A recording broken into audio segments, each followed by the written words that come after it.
Donc bonjour à tous, nous sommes heureux de vous retrouver pour cette rencontre virtuelle FLE qui fait partie de notre programme de formation qui alterne de janvier à juin 2021, présentation éditoriale et formation pédagogique. Nous vous remercions de votre participation aujourd'hui. Sachez que vous allez assister à une présentation du niveau C1 de défi, donc notre collection pour les grands adolescents et adultes. Elle va être animée par l'une des co-autrices, Amandine Quetel, qui va aborder un des points forts de défi C1, celui de la méthodologie. Donc, pendant la présentation, vous allez pouvoir utiliser la fenêtre de questions-réponses pour envoyer toutes vos questions. Nous y répondrons en fin de session.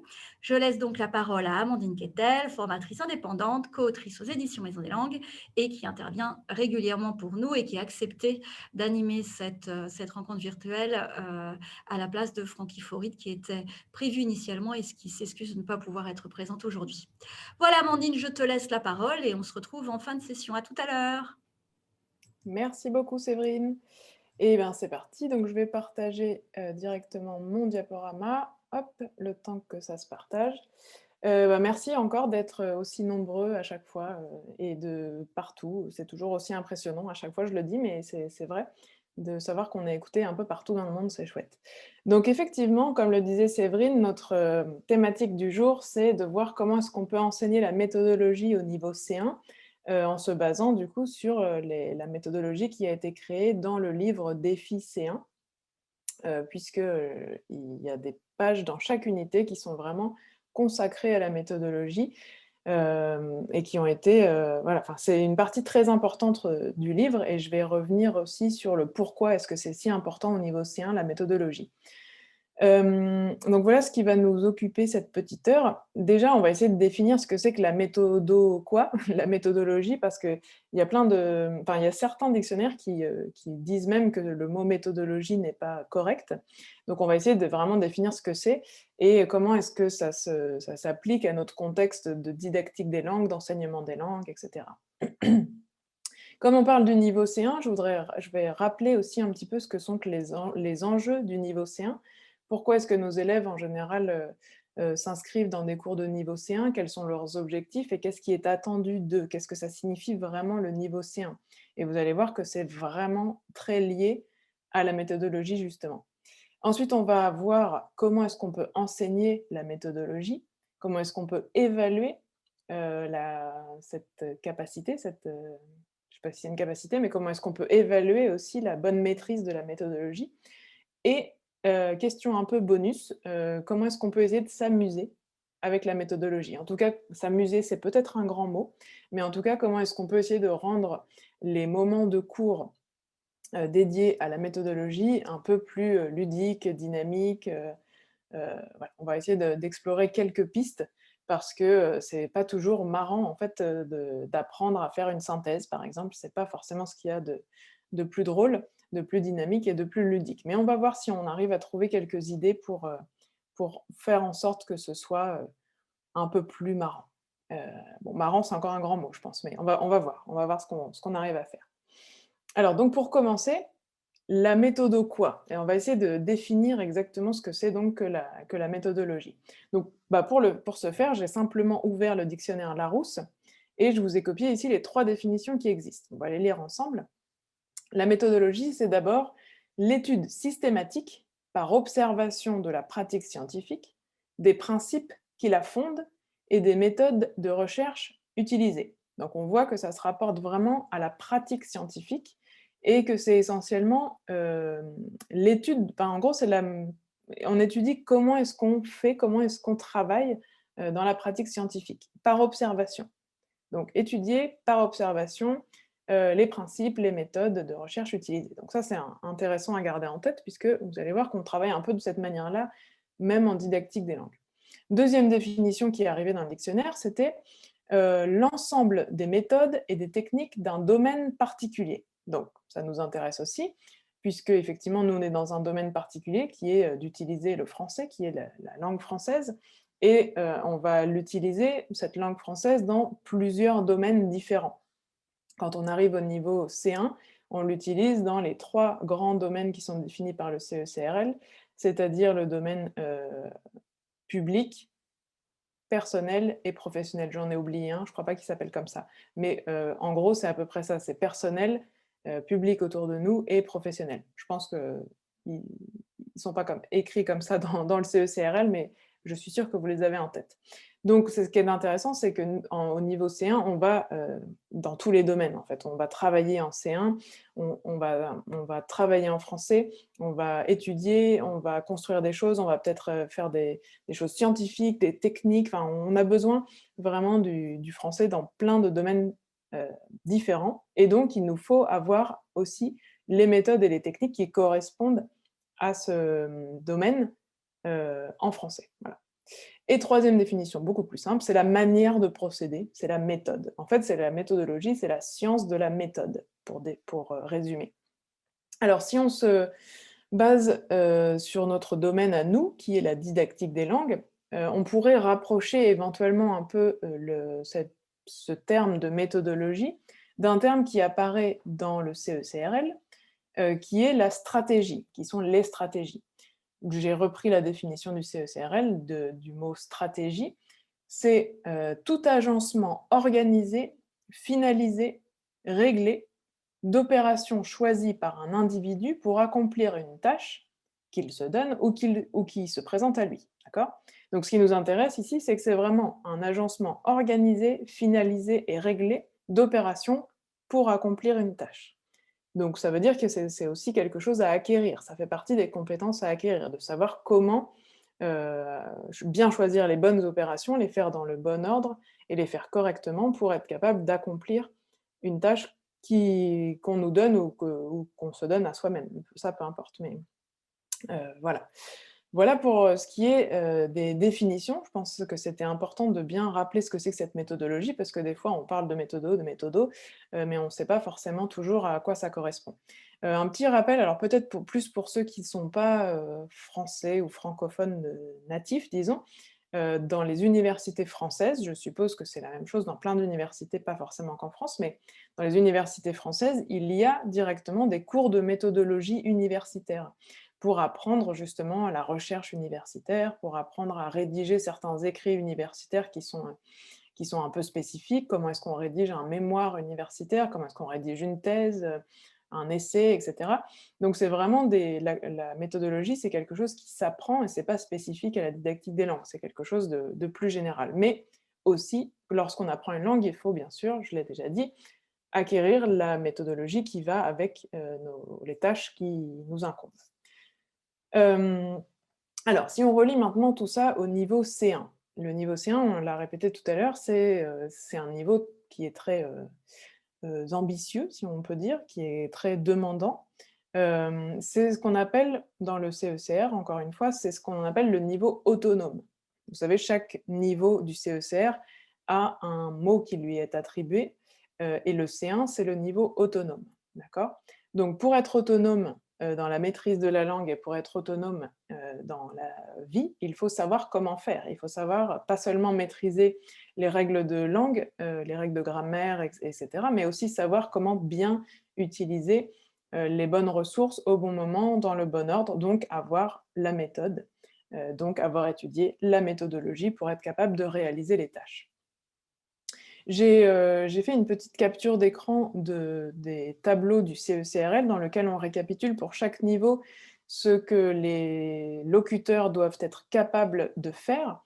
Alors on ne va pas tout lire, mais j'ai encadré en rouge, là vous voyez, ce qui me semble justement se rapporter un peu à notre idée que la méthodologie va être très importante dans le niveau C1. Dans l'expression orale et dans l'interaction orale donc, j'ai encadré en rouge ici, je peux utiliser la langue de manière souple et efficace pour des relations sociales ou professionnelles. Ça me semble important, cette idée de souple et efficace, et notamment pour des relations professionnelles. Donc il va falloir savoir faire certaines choses pour que nos relations, nos interactions professionnelles à l'oral soient efficaces, souples, et qu'on puisse atteindre les objectifs que l'on s'est fixés. Ça, c'est pour l'interaction orale. Pour ce qui est de la production écrite, on doit être capable de s'exprimer dans un texte clair et bien structuré. Donc, il va falloir apprendre à structurer un texte. Il faut savoir développer son point de vue. Donc, il va falloir effectivement savoir, par exemple, argumenter, exprimer son point de vue. Tout ça, ça demande aussi une certaine méthode. On doit savoir écrire une lettre, un essai, un rapport. Alors en fonction des pays et des cultures d'origine des apprenants, c'est pas forcément on n'a pas forcément ni le même modèle, ni les mêmes habitudes pour écrire une lettre, un essai, un rapport. Donc ça veut dire qu'il va falloir apprendre à faire ça aussi en français. Et alors par exemple, en France, le français de France, la méthodologie universitaire des universités françaises est quand même très particulière aussi. Par exemple, une dissertation, c'est un exercice purement français et le modèle d'introduction d'une dissertation, c'est quelque chose d'assez rigide qu'il faut savoir faire si nos élèves veulent aller étudier dans une université française, par exemple. Donc, savoir écrire une lettre, un essai ou un rapport. Et ce qui m'a semblé aussi intéressant, c'est de savoir adopter un style adapté au destinataire. Donc ça, c'est plus une question de style, mais dans la notion de style, il y a aussi il y a certains savoir-faire qui sont très importants que l'on va pouvoir aussi acquérir dans la partie plus méthodologique de l'apprentissage de la langue. Voilà. Donc, on va essentiellement parler de comment est abordée la méthodologie dans DEFI 5. Donc pour rappel, DEFI 5, est en train de sortir. Je n'ai pas la date exacte, je ne sais pas d'ailleurs si elle est officiellement, sortie, mais je sais que le livre est à l'imprimerie, donc c'est vraiment imminent. Donc il y aura le livre de l'élève, le cahier d'exercice et le guide pédagogique qui va sortir, lui, pour le coup, au 2e trimestre, de cette année. Mais donc, dans DEFI 5, on travaille toujours un peu de la même manière, comme dans les autres, livres de défis, dans les autres niveaux. On part toujours d'un thème universel, d'un thème culturel. Ici, alors oui, là, la spécificité, c'est que c'est un thème universel. Et on part de ça, c'est le point de départ de toute la séquence didactique, pour ensuite travailler certains points précis. L'unité de défi 5, elle est divisée en 4 doubles pages. On a d'abord la double page découvrir, avec donc des documents authentiques pour rentrer dans la thématique. Ensuite, on a la double page construire et interagir ou agir. Puis ensuite, une double page construire et produire. Donc dans ces 2 doubles pages, on va découvrir, travailler des points de langue, et immédiatement, les réutiliser dans des interactions et des productions. Et la dernière double page, c'est donc la double page produire et créer, dans laquelle on retrouve aussi une tâche finale, où l'apprenant va pouvoir réutiliser tout le contenu de l'unité, tout ce qu'il vient d'apprendre dans un contexte, spécifique. Et à la fin de chaque unité, on retrouve 3 pages de méthodologie. Donc vous voyez que ça prend une grosse partie de l'unité, en fait. C'est quand même 3 pages complètes de méthodologie. Donc c'est pas juste un petit encadré, à la fin de l'unité pour dire: «Pour faire un essai, suivez ces 3 conseils». Non, c'est vraiment 3 pages de travail spécifique pour un thème, de méthodologie. Voilà, 3 pages de méthodologie.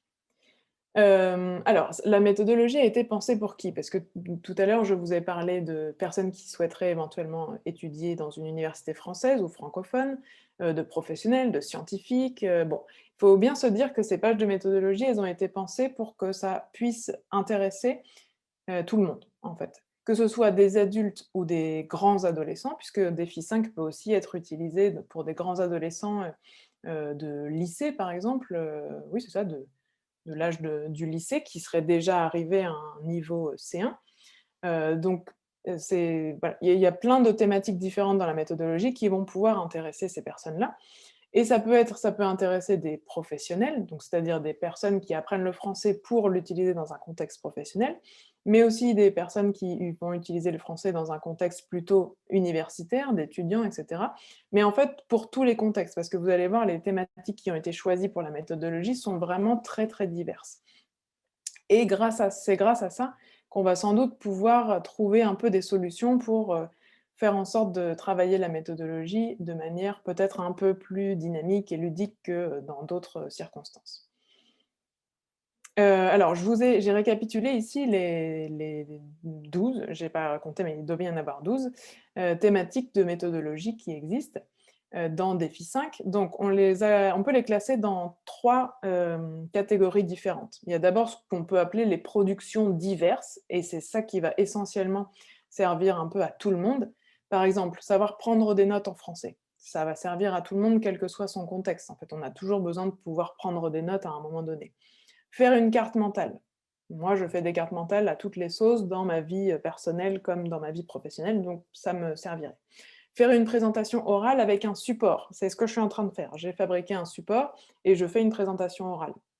Il y a plein de contextes, que ce soit professionnel ou universitaire ou voire même autre parfois, dans lesquels on est amené à faire, on peut être amené à faire une présentation. Je pense à la vie associative, par exemple, si on veut présenter un projet à une association, on est bénévole d'une association, on va peut-être être amené à faire une présentation orale avec un support. Rédiger un courrier formel. Ça, tout le monde dans sa vie d'adulte est un jour amené à devoir rédiger un courrier formel. Rédiger une lettre de motivation pour un travail. Lire et commenter des données chiffrées. C'est aussi quelque chose qu'il faut savoir faire. Comment est-ce qu'on exprime ça en français? Comment est-ce qu'on... D'ailleurs, c'est pas forcément que lié au français. En fait, on va acquérir des savoir-faire qui vont nous servir un peu dans toutes les langues aussi. Rédiger un compte-rendu, ça aussi, ça peut nous servir dans plein de contextes différents. Après, il y a ce qu'on a appelé des compétences transversales, qui vont nous servir, en fait, à différents moments, qui vont nous servir pour différents types de production. Savoir structurer un texte ou un discours oral, c'est-à-dire savoir structurer un texte écrit ou un discours oral, c'est quelque chose qui va nous servir un peu pour tout. On a toujours besoin de savoir organiser son discours, en fait. Et savoir argumenter, ça va aussi nous servir dans plein de productions différentes. Et ensuite, comme on est quand même dans le niveau C1 et qu'on sait que souvent nos élèves ou les institutions dans lesquelles on travaille ont besoin de passer des examens, on s'entraîne aussi bien sûr aux examens du DALF. Donc il y a 3 épreuves qui sont importantes dans le DALF C1. C'est l'épreuve orale, donc on a un entraînement complet avec donc 3 pages complètes dédiées à l'entraînement de l'épreuve orale du DALF. 3 pages complètes pour apprendre à rédiger une synthèse de document, parce que c'est pas une mince affaire de rédiger une synthèse de document. Et enfin, 3 pages complètes pour apprendre à rédiger un essai argumentatif, qui est donc la deuxième production écrite du DALF. Voilà, donc pour vous donner un peu une idée des thématiques qui sont abordées dans ces pages de méthodologie. Donc vous voyez que c'est très, très complet et qu'en fait, nos apprenants vont acquérir des compétences qui vont leur servir dans plein de domaines différents, pas forcément que en français d'ailleurs, mais apprendre à faire une carte mentale ou à faire une présentation orale avec un support ou à commenter des chiffres, quelle que soit la langue, ça pourra toujours être utile. Donc c'est, dans le déroulement des unités, la méthodologie, elle arrive progressivement. Donc pour donner un exemple, on apprend d'abord à argumenter avant d'apprendre à rédiger un texte argumentatif, par exemple, d'accord?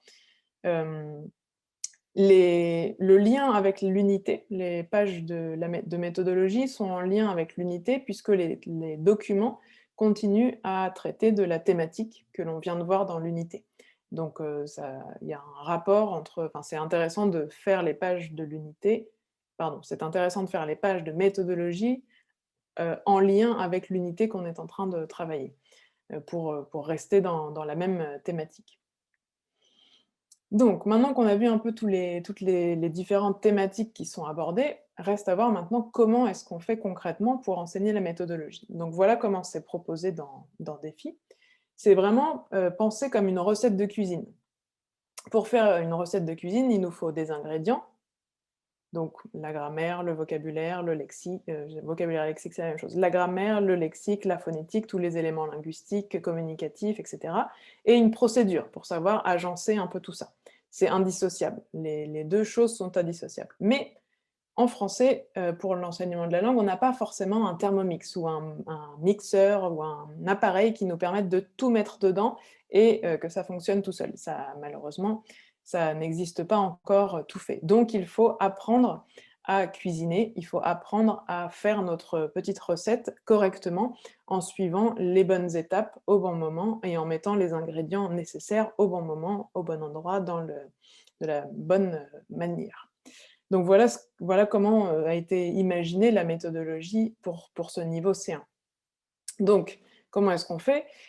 On a une démarche toujours active, hein, Défi et toutes les méthodes des éditions Maison des Langues sont de toute façon pensées, de manière actionnelle. On suit une démarche actionnelle, d'apprentissage de la langue. On continue de la même manière avec la méthodologie. Donc pendant tout le processus, pendant toutes les pages de méthodologie, toutes les activités, les élèves restent actifs. C'est eux qui construisent leurs compétences, en suivant la progression. La démarche est progressive. On part d'un exemple, d'un modèle qu'on observe, qu'on décortique pour, petit à petit, acquérir les compétences qui vont nous permettre d'en, produire un à notre tour.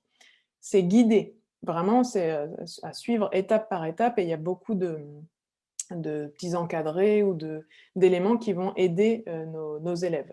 C'est adapté à tous les publics, comme je le disais tout à l'heure, il n'y a pas de prérequis, si ce n'est le niveau de langue, mais il n'y a pas de prérequis de compétences. On n'est pas obligé d'être un économiste pour, analyser et commenter des données chiffrées. Pas du tout. Justement, on part un peu de la base pour que tous les publics, que ce soit des adolescents qui n'ont jamais fait ça ou des adultes, quel que soit leur âge, mais qui n'ont pas du tout développé ces compétences, tous nos élèves de C1 ne sont pas forcément des universitaires. Donc, voilà, c'est vraiment adapté à tous les publics et c'est une démarche très complète. Je vais vous montrer des exemples. Vous allez voir qu'on part vraiment du début pour arriver jusqu'à la fin en décortiquant toutes les étapes du travail.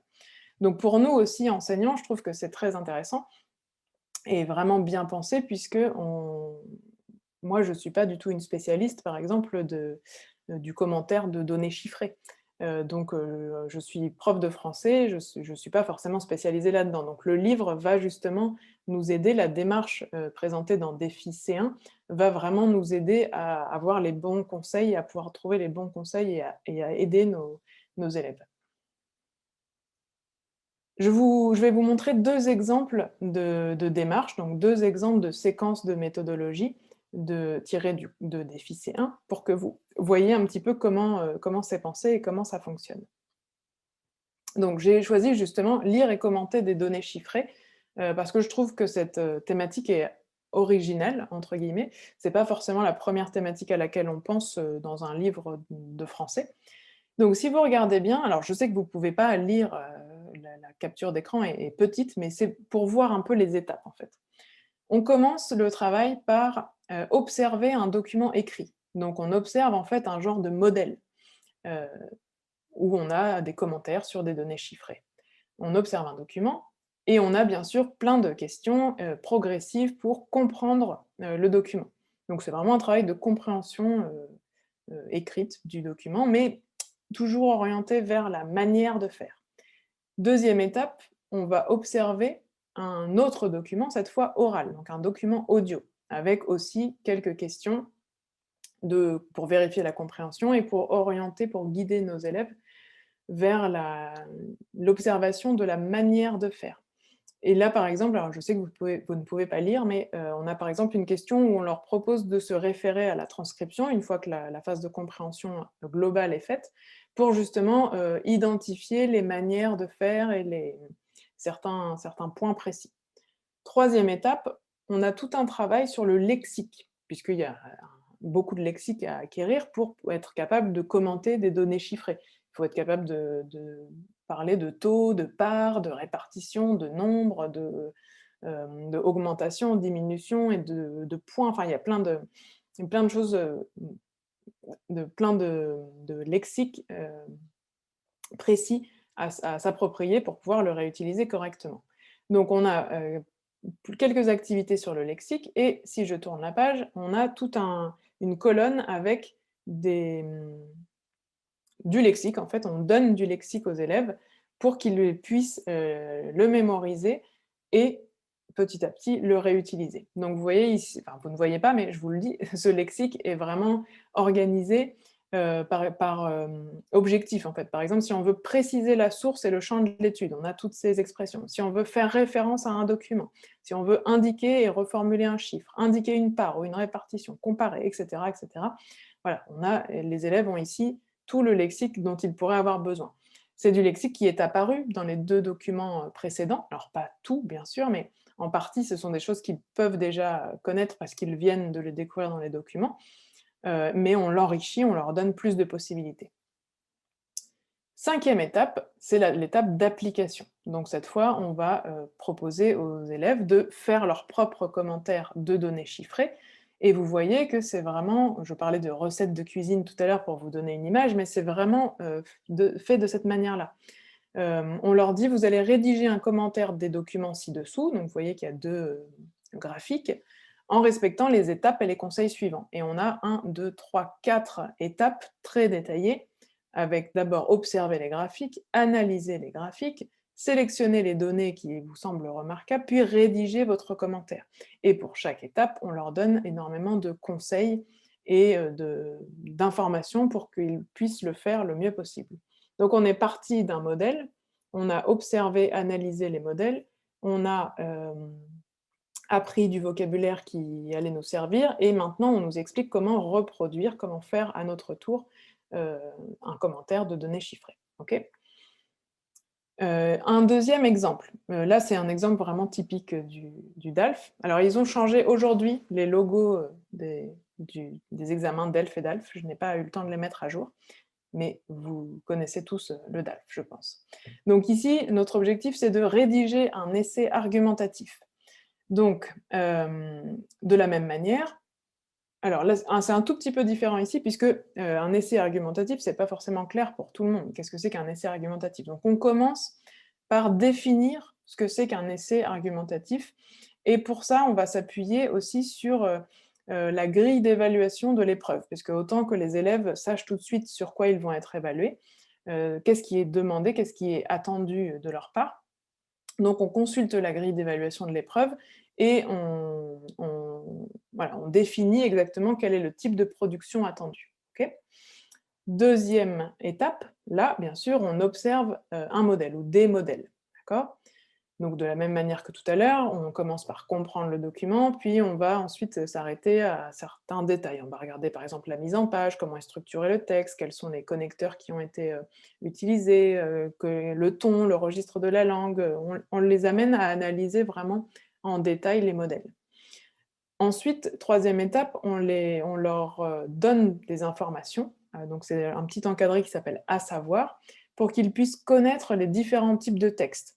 On a ici un essai, la participation à un forum, un courrier des lecteurs, un article, une lettre de protestation, une lettre ouverte, ce sont les différents types de textes qui peuvent être demandés au DALF. Donc on leur réexplique clairement à quoi correspondent ces différents types.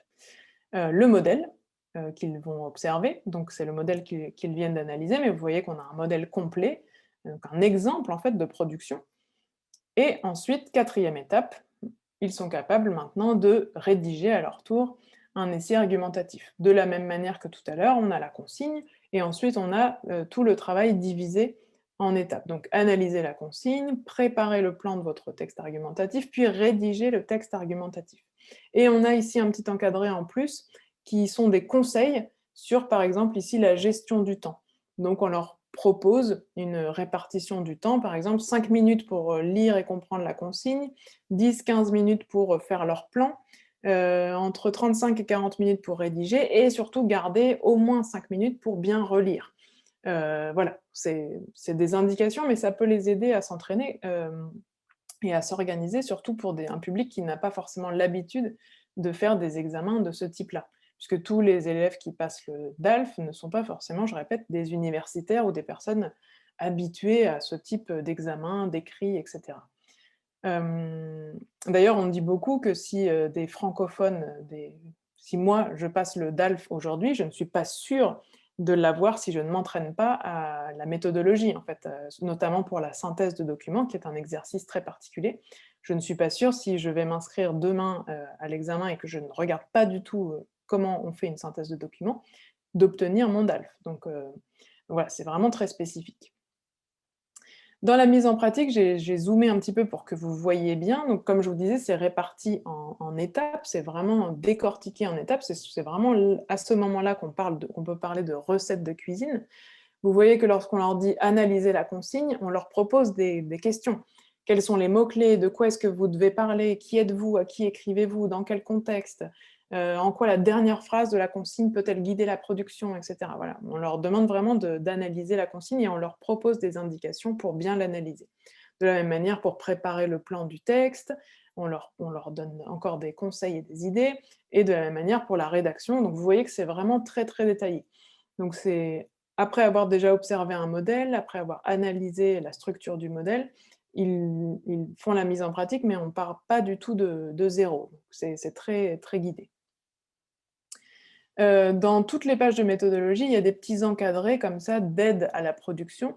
Donc on a les petits encadrés qui s'appellent «À savoir» en bleu, où là on leur donne des informations, qui peuvent être culturelles, qui peuvent être, un peu linguistiques, ou tout à l'heure par exemple on avait les différents, types d'essais, types de textes attendus. On leur donne des conseils, donc c'est ce que je vous disais tout à l'heure sur la gestion du temps, mais donc il y en a à différents moments des conseils différents. Et puis les petites ampoules, jaunes, ce sont des idées en fait, donc là ça correspond à ce qu'on peut retrouver dans les données chiffrées, commenter des données chiffrées. On leur propose par exemple, vous pouvez travailler avec un tableau avec 2 colonnes, ou n'hésitez pas à reformuler les chiffres avec des mots. Quand on dit 98,5, vous pouvez reformuler et dire la quasi-totalité. Voilà, c'est des idées, pour, faciliter, la mise en place de cette production. Donc si j'essaye de récapituler la manière de faire dans ce défi, dans cette manière de travailler la méthodologie, vous voyez qu'on a vraiment un travail très complet. Hem, donc vraiment, si on récapitule les étapes, on observe un modèle, on définit, ce qui est attendu de nous, on regarde la grille d'évaluation.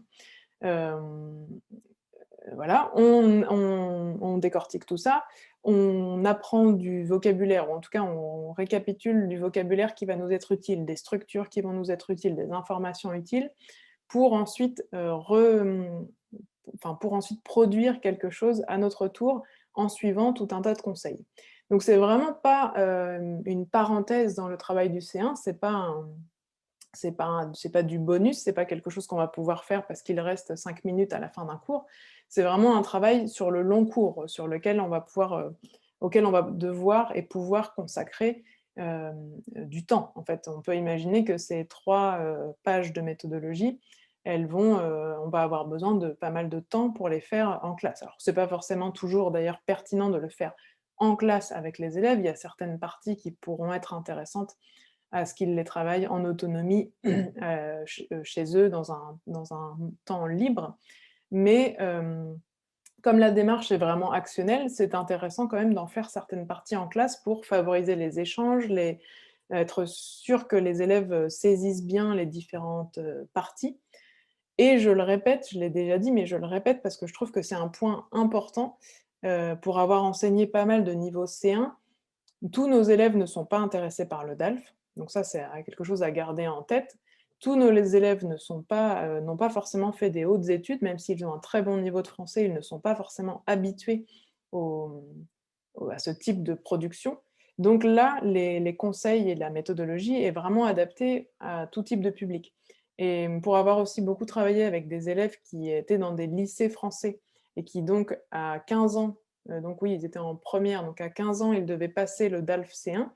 Hem, Ils n'avaient pas du tout l'habitude de devoir, par exemple, commenter des données chiffrées, à moins d'être en section économique, mais c'était pas toujours le cas, où la prise de notes était pas totalement maîtrisée, faire une synthèse de documents, c'était vraiment un exercice très particulier pour eux. Donc, même si le niveau de français ne posait pas de problème, puisqu'ils avaient fait toute leur scolarité dans un lycée français, la méthodologie était vraiment quelque chose qu'il fallait reprendre avec eux depuis le départ. Donc voilà, pour récapituler un peu cette manière de faire dans Défi C1. Alors ensuite, se pose la question de l'évaluation. Comment est-ce qu'on peut évaluer? Alors c'est plutôt de l'évaluation, formative, disons. Comment est-ce qu'on peut évaluer avec nos élèves, leur niveau de maîtrise de cette, méthodologie pour, les aider à aller mieux et à avancer dans leur apprentissage, et pour qu'ils sachent, où ils en sont, en fait? Alors déjà, dans certaines unités, on invite les élèves à l'auto-évaluation.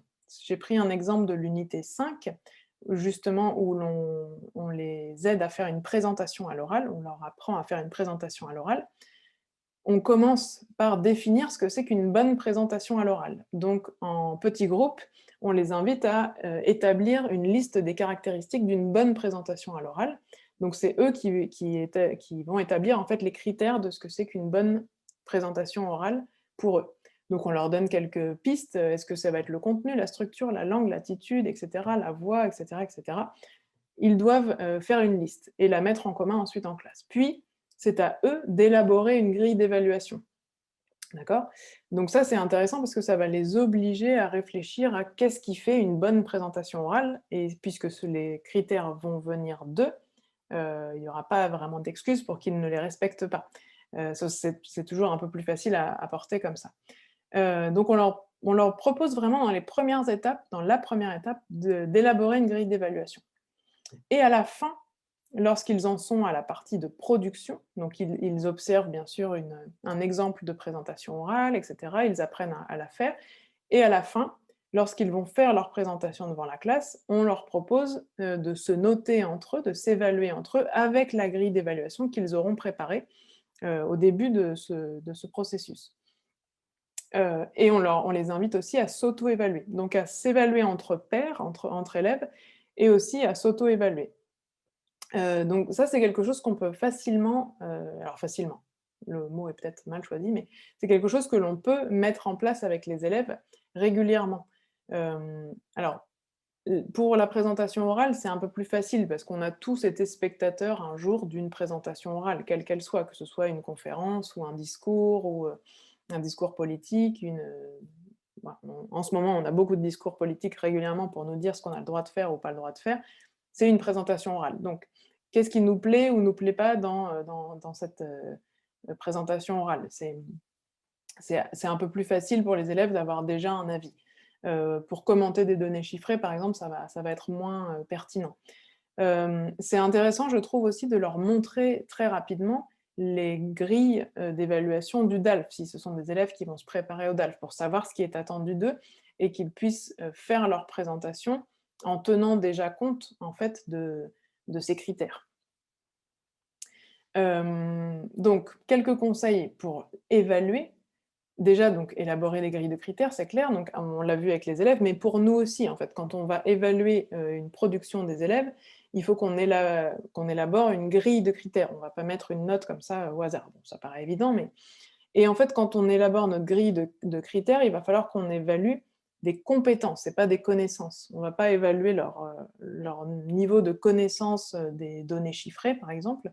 On va évaluer leurs compétences à commenter et analyser des données chiffrées, plutôt commenter d'ailleurs. On va évaluer aussi leur capacité à utiliser la langue française dans ce contexte. Donc je vous invite vraiment, si vous devez créer des grilles d'évaluation pour des productions d'élèves de niveau C1, à vous inspirer des grilles du DALF, parce que, alors il ne faut pas forcément la reprendre en entier, mais c'est intéressant parce que les critères sont divisés en plusieurs catégories. La maîtrise de la langue est séparée de la compétence à utiliser le français et la compétence à faire quelque chose en français. Ensuite, pour aller plus loin avec les élèves, pour pouvoir les aider à avancer, on va pouvoir retravailler les critères qui ont été les plus bas dans la grille. Donc ça va leur permettre de personnaliser, enfin ça va nous permettre de personnaliser peut-être un peu l'enseignement et la formation pour ces élèves-là. Et du coup, pourquoi pas créer des groupes de niveau ou des groupes de compétences. Par exemple, il y en a qui n'avaient aucun problème à analyser les données chiffrées. Par contre, pour les commenter, c'était un peu plus difficile. Donc, on va pouvoir, je vous donne un exemple un peu comme ça, mais on va pouvoir créer des groupes de niveau, voire des groupes de compétences pour travailler cette méthodologie. Donc, ça peut déjà, je commence à avancer un peu vers la suite, mais ça peut nous aider à travailler cette méthodologie de manière plus dynamique, peut-être en tout cas plus pertinente, en créant des groupes de niveau en fonction de nos publics, surtout quand on a des classes de C1 avec des âges très différents et des élèves qui sont à peine étudiants et d'autres qui ont une vie professionnelle très riche dans laquelle ils sont habitués, par exemple, à écrire des rapports ou des choses comme ça. Là, ça pourrait être intéressant de séparer un peu les élèves pour travailler des choses différentes. On arrive à notre dernière question qui n'est pas des moindres, s'amuser avec la méthodologie. Est-ce que c'est possible et si oui, comment? Donc c'est clairement un sacré défi, parce que vous l'avez vu, les thématiques sont pas forcément, toutes, amusantes. Comment s'amuser en faisant une synthèse de document? Je n'ai pas encore trouvé la réponse. Mais je vais essayer de vous donner quelques pistes. Et puis, vous n'hésitez pas, surtout si vous avez d'autres idées ou d'autres pistes à les mettre, en commentaire ou dans les questions-réponses. Ce sera intéressant de pouvoir partager entre nous. Je vais essayer de garder un peu de temps pour pouvoir répondre à vos questions et éventuellement diffuser si vous avez des bonnes idées. Donc, dans Défi 5 déjà, les avantages que l'on a, c'est que les supports sont intéressants. Les textes, les modèles que l'on utilise, que l'on analyse sont intéressants. Ils sont en lien avec la thématique de l'unité, donc on ne part pas complètement de zéro avec les élèves, c'est la suite logique, d'une thématique qu'ils connaissent, qu'ils ont déjà bien approfondie et cetera.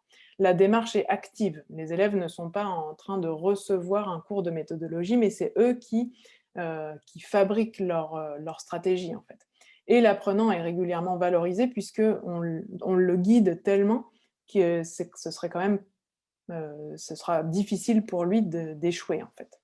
Donc ça déjà, ce sont les premiers points positifs, les premiers avantages. D'autres pistes, ça va être d'éventuellement utiliser les nouvelles technologies, notamment si, il ne s'agit pas de préparer les élèves à un examen, spécifique, mais que c'est simplement pour apprendre à faire des nouvelles choses, bah, pourquoi pas profiter des nouvelles technologies pour apprendre à fabriquer des choses, intéressantes. Alors je vous ai mis quelques exemples, mais on pourrait en trouver, beaucoup plus. Donc par exemple, dans notre fameux chapitre sur commenter des données chiffrées, pourquoi pas leur proposer de fabriquer une infographie, qu'ils vont ensuite pouvoir commenter, par exemple. Une infographie sur la thématique qui les intéresse ou la thématique, de l'unité et pour ça, on peut utiliser des programmes comme Infogrames, par exemple, qui est un site internet gratuit qui permet de faire des infographies facilement avec un résultat vraiment, très professionnel, très joli, voilà, c'est facile à prendre en main et il y a un côté assez, intéressant puisqu'on va pouvoir nous-mêmes produire des données chiffrées que notre élève va pouvoir produire lui-même une infographie avec des données chiffrées et ensuite les commenter. Donc c'est un projet assez complet que je trouve intéressant, surtout si on lui laisse la liberté de parler de la thématique qui l'intéresse. Dans la même, veine un petit peu, puisqu'on leur propose de faire une carte mentale, pourquoi pas utiliser aussi, un programme comme Kogel, toujours un site internet gratuit qui permet de faire des cartes mentales. Ce qui est intéressant, c'est qu'ils vont pouvoir faire des cartes mentales de manière coopérative, puisqu'ils peuvent être plusieurs connectés sur la même carte mentale pour, et y travailler en même temps. Donc même en temps de confinement, de Covid et de distanciation sociale, on peut travailler ensemble sur une même carte mentale, et ça peut rendre les échanges beaucoup plus riches et plus créatifs et cetera. Pour ce qui est de prendre des notes, alors j'ai mis ici Google Doc, mais il y a plein de programmes qui permettent de prendre des notes de manière aussi, organisée et collaborative. Alors j'ai choisi Google Doc parce que c'est quelque chose qu'on connaît un peu tous, mais l'avantage de Google Docs, c'est qu'on va pouvoir, encore une fois, travailler à plusieurs sur ce document. On va pouvoir commenter, on va pouvoir suggérer des améliorations. Donc si, par exemple, vous proposez à vos élèves de prendre des notes, lorsqu'ils regardent un documentaire ou, une conférence, vous savez les conférences TEDx qui sont assez courtes et vivantes et intéressantes, pourquoi pas leur proposer de prendre des notes de manière collaborative aussi pour apprendre.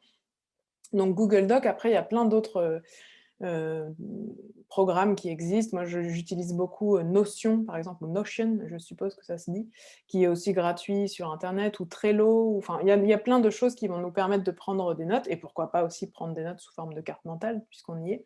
Il y a plein, de possibilités, mais je pense que ça déjà, ça peut intéresser nos élèves puisque ça ressemble aussi à la vie professionnelle. Dans notre vie professionnelle, on est amené à utiliser des outils, comme ceux-là. Donc c'est important d'intégrer ces outils, ces technologies dans la classe. Alors on pourrait faire la même chose avec, dans l'unité où l'on propose de faire une présentation orale. Il y a énormément aussi de petits programmes qui permettent de faire des présentations, enfin de créer un support de présentation, peut-être plus dynamique, plus ludique, plus marrant pour les élèves que PowerPoint. On peut utiliser Canva et faire des choses très jolies, on peut utiliser Prezi, qui permet de faire des choses dynamiques, qui volent, qui glissent, etc. On peut pourquoi pas leur proposer de faire une vidéo, de s'enregistrer. Enfin, on va pouvoir éventuellement user un peu des nouvelles technologies pour dynamiser, intéresser, motiver les élèves. Donc ça, c'est une première piste à explorer. Si vous cherchez des idées de petites applications comme ça pour fabriquer des choses, je vous invite à regarder dans l'espace virtuel.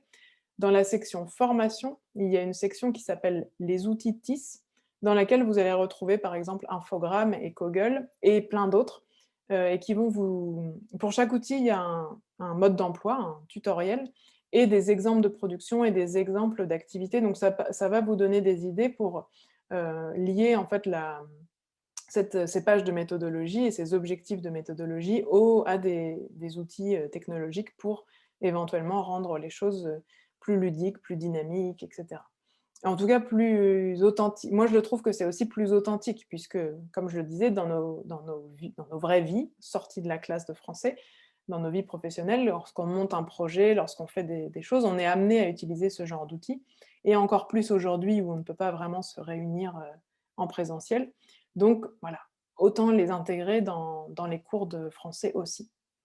Et d'autres pistes, ça va être d'essayer d'insérer un peu de l'insolite et de l'humour dans nos productions. Donc j'ai mis toutes les idées qui me passaient par la tête, mais on peut partir dans les sens qu'on veut en fonction de nos élèves, de leur contexte, de leur âge, de leur goût, etc. Donc par exemple, on doit rédiger un compte-rendu. En général, on rédige un compte-rendu après un événement ou après une réunion ou quelque chose comme ça. Donc pourquoi pas proposer aux élèves de rédiger un compte-rendu de la tournée du Père Noël. Comment s'est passée la tournée du Père Noël cette année, et on rédige un compte-rendu très sérieux, mais en se basant sur un événement comme ça. Voilà. Pourquoi pas rédiger un compte-rendu d'une réunion entre différents super-héros qui se réunissent une fois par an pour faire un peu le point sur la situation mondiale, et donc on va rédiger un compte-rendu de leur réunion. Ou pourquoi pas aussi rédiger un compte-rendu de la dernière formation à laquelle on a assisté pour devenir un dictateur. Je vous dis, j'ai vraiment mis ce qui me passait par la tête, on peut partir dans tous les sens que l'on veut. L'idée, c'est de susciter un peu d'humour et d'imagination pour motiver les élèves à faire quelque chose de drôle et donc de bien fait, parce que pour que ce soit drôle et que ce soit bien, il faut que ce soit bien fait. D'autres exemples. On doit rédiger une lettre de motivation. Bon, on a tous fait sans doute des lettres de motivation, peut-être nos publics les plus jeunes, peut-être moins. En général, on rédige une lettre de motivation pour un emploi, donc pourquoi pas le faire pour un emploi qui n'existe pas ou qui est un peu impossible. Donc j'ai pensé à roi ou reine du monde, hein, pourquoi pas. Là, il faut une sacrée motivation. Testeur de vacances, personnellement, c'est le métier que j'ai toujours rêvé de faire quand j'étais petite. J'ai pas encore trouvé où est-ce qu'on postulait, mais ma lettre de motivation est prête pour être testeuse de vacances. Bon, une autre idée qui m'est passée par la tête, conteuse de grains de sable sur une plage. Voilà, il faut beaucoup de patience, sans doute dans les qualités de la lettre de motivation. Bon, je vous dis, c'est des idées loufoques, mais c'est le but.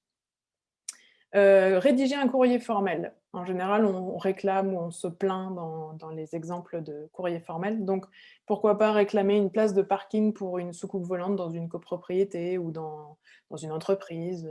Se plaindre d'avoir passé de trop bonnes vacances. Voilà. On sait souvent, alors ça c'est plutôt pour le niveau B2, mais souvent dans le niveau B2, on est face à une situation où on a passé des mauvaises vacances, notre hôtel était catastrophique, etc. Et on fait une lettre de réclamation. Pourquoi pas tourner dans l'autre sens, ça peut être rigolo. Donc voilà, c'est des idées comme ça un petit peu en vrac, mais je suis convaincue qu'on peut en trouver pour chaque thématique de la méthodologie.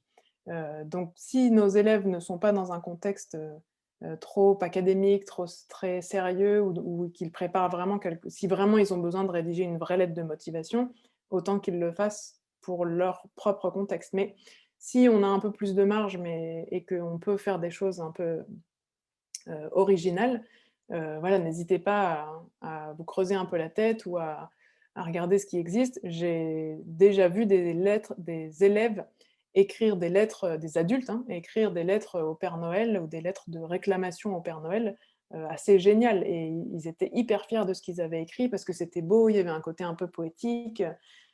Et ces lettres, elles ont tourné dans tout l'Institut français et elles ont voilà, ça a eu beaucoup de succès, donc il y a quelque chose de plus engageant quand on y met un peu d'émotion ou d'humour. Heu, voilà, donc voilà quelques idées pour essayer de s'amuser. Je vous ai dit, c'est un grand mot, s'amuser avec la méthodologie, mais en tout cas le rendre plus dynamique, plus ludique, voilà, plus vivant. Pour conclure, et comme ça il va nous rester quelques minutes pour répondre à vos éventuelles questions, je vais aller voir si vous en avez posé. Donc, la méthodologie, c'est clairement une compétence indispensable au niveau C1. On l'a vu au départ quand j'ai récapitulé les enjeux du niveau C1. Le niveau C1, c'est pas seulement, apprendre des mots et des règles de grammaire, c'est clairement être capable de faire des choses spécifiques en français. On l'a vu, c'est un travail au long cours, c'est pas 5 minutes à la fin d'un cours, c'est vraiment, toute une démarche, complète, pour être capable d'acquérir, ces compétences. C'est aussi dédié à tout le monde, je l'ai beaucoup répété, mais je le répète encore. Voilà, c'est ouvert à tout le monde, la méthodologie, c'est pas que pour des objectifs, très spécifiques universitaires ou professionnels. Et le défi, c'est, de faire en sorte que nos étudiants, nos apprenants soient actifs pendant ces phases de méthodologie aussi, que ce soit pas un cours magistral de méthodologie. Et donc pour ça, je crois que défi, 5, défi C1, remplit, son défi. Puisqu'il, il propose une démarche, où les élèves sont toujours, toujours, toujours suscités. On les stimule, on leur demande de donner leur avis, d'argumenter, d'observer, d'analyser, d'échanger et cetera, même dans les phases de méthodologie. Donc ça en fait un moment encore riche d'échanges, en classe. Voilà, donc je vous remercie énormément pour votre attention et je vais aller voir si vous avez posé des questions pour éventuellement y répondre. Je vois qu'il y a 2 questions. Alors c'est une question de, Ninfa, Hernandez. De quelle manière proposez-vous de présenter et expliquer la problématique? Comme vous l'avez dit, nous ne sommes pas habitués à réfléchir à la problématique. Est-ce qu'il y a une rubrique dans le livre ou est-ce que vous pouvez nous en proposer une? Alors je suppose qu'on parlait, c'était lorsqu'on parlait de la mét de, pardon, de comment, écrire une introduction et analyser la problématique. Alors j'ai pas d'exemple comme ça, mais justement dans Défi, on sait que cette histoire de problématique, c'est quelque chose de franco-français, hein. C'est dans le DALF, on leur demande de donner une problématique, de présenter une problématique. Souvent, on ne sait même pas ce que c'est qu'une problématique. Donc déjà, on peut leur dire simplement qu'il s'agit d'un problème, à laquelle leur écrit ou leur production va devoir répondre. Heu, j'ai pas d'exemple comme ça en tête, mon cerveau ne fonctionne plus. Mais, dans le livre justement, dans les pages de méthodologie de défi, C1, on insiste sur ce problème de la problématique, puisque, c'est quelque chose de problématique. Donc je pense que vous trouverez votre réponse, dans défi C1. Autre chose, je voudrais savoir si la littérature est prévue au niveau C1 et quelle est sa place dans la salle de classe? Alors alors là, je vais parler du livre défi C1, hein, c'est pas, je ne parle pas du CECR ou d'ailleurs dans le CECR, on ne parle pas forcément de littérature, on dit simplement que les élèves doivent commencer à être capables de comprendre des textes littéraires. Dans défi, 5, C1, on utilise des textes littéraires, mais pas que. Il y a un peu tout type de texte, mais il y a aussi des textes littéraires. Heu et donc sa place est, je veux dire, c'est pas un livre de littérature. Elle a la littérature, elle a à peu près la même place que, les articles de presse, que la vidéo, que bah, c'est un support comme un autre. Donc c'est pas on n'apprend pas dans Défi, 5 à faire un commentaire littéraire, par exemple, de texte, c'est pas du tout le but. Hem, voilà, je sais pas si j'ai répondu à la question. Au bout d'un moment, je me perds dans mes réponses. Hem, Combien d'heures sont prévues pour le niveau complet, du C1? Alors, c'est toujours, très compliqué de donner une réponse à cette question. Dans le CECRL, le niveau C1 se fait en 250 heures. Voilà, donc ça c'est le CECRL. Après, ça dépend bien sûr complètement des besoins des élèves, du contexte, d'enseignement et d'apprentissage de votre institution et cetera. Le livre, défi 5, alors on ne l'a pas encore utilisé, en classe.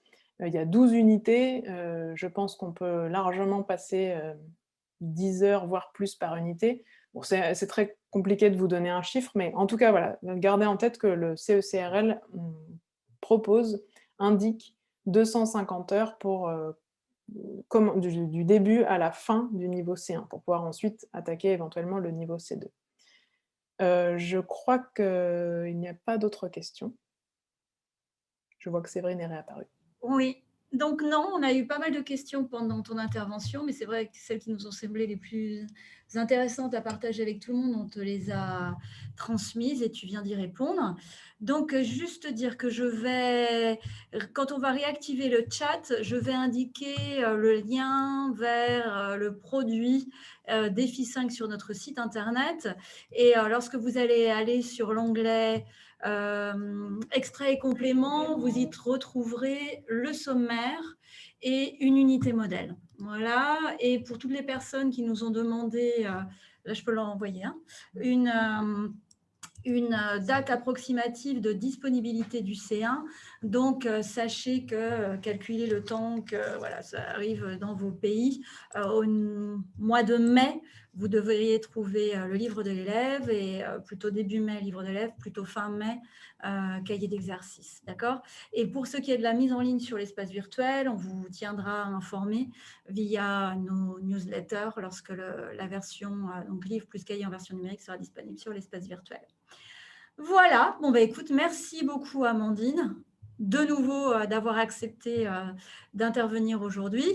Voilà, Amandine intervient régulièrement pour nous, elle est co-autrice, mais elle est aussi formatrice indépendante. Suivez son actualité, elle propose des choses très intéressantes.